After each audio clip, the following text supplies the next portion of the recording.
Hello everyone, let's do some fried chicken. Yung chicken, nilagay ko ng flour first and then dinip ko sa egg. Yung egg may milk na yon, and then the breadcrumbs. Ganun din sa ibang part ng chicken. And then bago ako magpa-fry.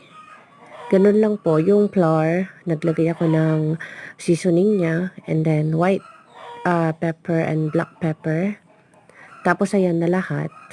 Ready to fry na. And then let's do frying.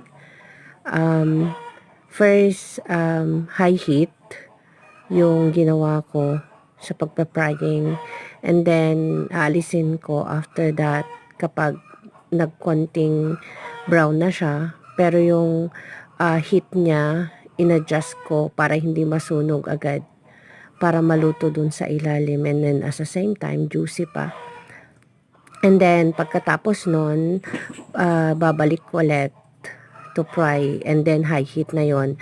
And ito na yung kinahinatnan nung pagluluto natin ng fried chicken. Have a blessed morning, guys. Enjoy watching. And have a blessed morning.